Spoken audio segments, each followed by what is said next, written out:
వర్గాలకు బీసీ బంధు పథకం పెడితే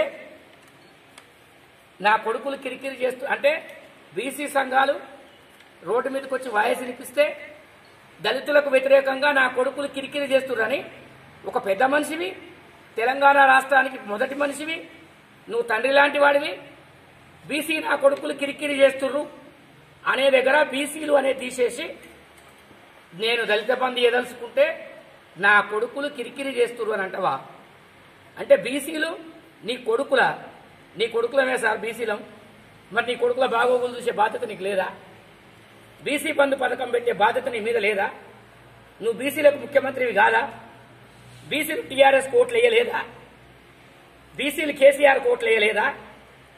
కేసీఆర్ నాయకత్వాన్ని బీసీలు మొయ్యలేదా? టీఆర్ఎస్ జెండాను బీసీలు మొయ్యలేదా? ముఖ్యమంత్రి గారు ముఖ్యమంత్రి స్థాయిలో మాట్లాడాలి. తెలంగాణ మీరేం చెప్పిర్రు? నేను గర్వపడ్డా, నా కులం తెలంగాణ కులం అన్నారు. నీ కులం తెలంగాణ కులమైనప్పుడు నీ కులంలో ఉండే బిడ్డలంతా నీ బిడ్డలే కదా. మరి కొంతమంది బిడ్డల్ని దళిత బంధు ఇచ్చి ఎంకరేజ్ చేస్తూ వాళ్ళకిచ్చిన సారు మాకు కూడా ఇయ్యంటే నా కొడుకులు కిరికిరి చేస్తున్నట్టవా? నువ్వు ఎంతవరకు సమంజసం ముఖ్యమంత్రి గారు మీకు ఇది? ఈ రాష్ట్రంలో ఉండేటటువంటి బీసీలని ఆదుకునేటటువంటి బాధ్యత మీ మీదనే ఉన్నది.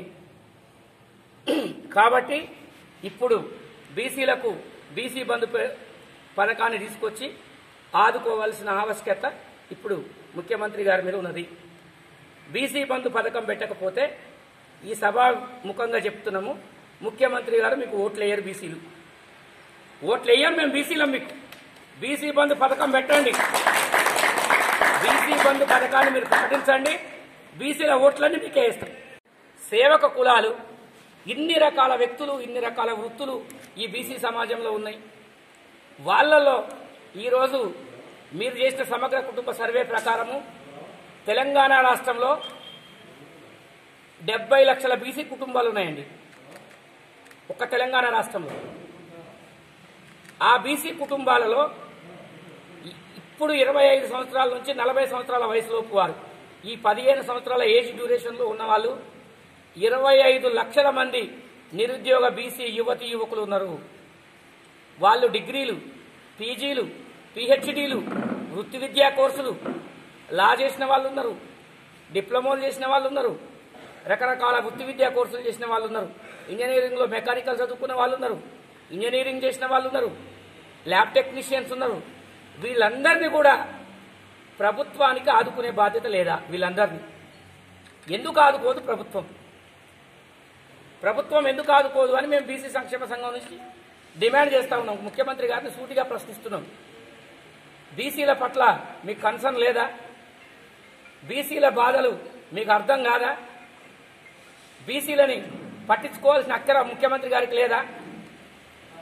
బీసీల కోసం బీసీ బంధు తీసుకురావాలనే ఆలోచన మీకు లేదా? అయ్యా ముఖ్యమంత్రి గారు, మీకు ఇంకొక విషయాన్ని గుర్తు చేస్తున్నా. మొన్న ఆగస్టు 16వ తారీఖున మీరు హుజురాబాద్లో సభ పెట్టిరు. ఆ సభలో మీరు ఏం మాట్లాడారు? నా కొడుకులు కిరికిరి చేస్తుర్రు అని అన్నారు. అంటే బీసీలు నీకు కొడుకులు కిరికిరి చేస్తుర్రా ముఖ్యమంత్రి గారు? దళిత బంధు పెట్టిరు సార్, మీరు మాకు కూడా బీసీ బంధు పెట్టారని అడిగినాం. దానికి మేము కిరికిరి చేస్తున్నామా? అంటే దళితుల్ని బీసీలని రెచ్చగొట్టి కొట్లాడుకోవాలని మీ ఉద్దేశమా? నా కొడుకులు కిరికిరి చేస్తుర్రు అనే దాని మీద ముఖ్యమంత్రి గారు బహిరంగ సభ కేటీఆర్ గారు అన్నారు కదా, మేము కుక్కను పెట్టినా గెలుతుందని. నువ్వు నక్కను పెట్టినా మేము ఓటెత్తాం, మాకేం లేదు. బీసీ బంధు పథకాన్ని పెట్టుది ముఖ్యమంత్రి గారు. మీ ముఖ్యమంత్రి సీటుకు మేము పోటీ కాదు. 10 కాలాల పాటు మీరే ముఖ్యమంత్రి ఉండేది. కానీ మా నిరుద్యోగ యువకులకు 10 లక్షలు 25 లక్షల మంది బీసీ నిరుద్యోగులకు మనిషికి 10 లక్షలు ఇచ్చి వాళ్ళతోటి వ్యాపారాలు పెట్టించి వాళ్ళని అభివృద్ధి పదంలో తీసుకొచ్చే విధంగా చేయండి. ఈరోజు ఇక మిగతా పార్టీలు ఉన్నాయి. ఏదైనా నియోజకవర్గం ఉంటే ఒక్కళ్ళు బీసీ గురించి మాట్లాడరు.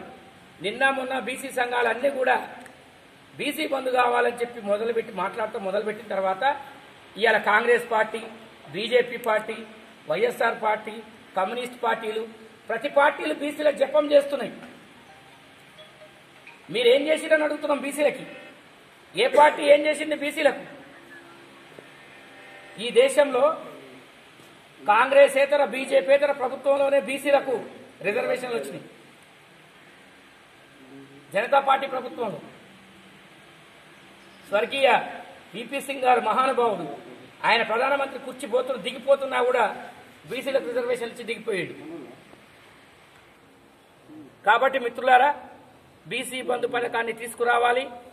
బీసీల్లో ఉండేటటువంటి నిరుపేద యువతీ యువకులని మేము క్లియర్గా చెప్పేది ఏంటంటే 25 లక్షల మంది డిగ్రీ పాస్ అయిన వాళ్ళు, పీజీ పాస్ అయిన వాళ్ళు, పిహెచ్డీలు చేసి డాక్టర్ పట్టా తీసుకున్న వాళ్ళు ఈరోజు ఎటువంటి ఆదరణ లేక పేదరికంలో మగ్గిపోతున్నారు.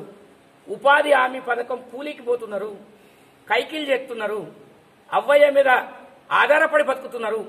మరి వాళ్ళని అభివృద్ధిలోకి తీసుకురావాల్సిన బాధ్యత రాష్ట్ర ప్రభుత్వం మీద లేదా? వాళ్ళ కోసం బీసీ బంధుని ప్రకటించాల్సిన బాధ్యత రాష్ట్ర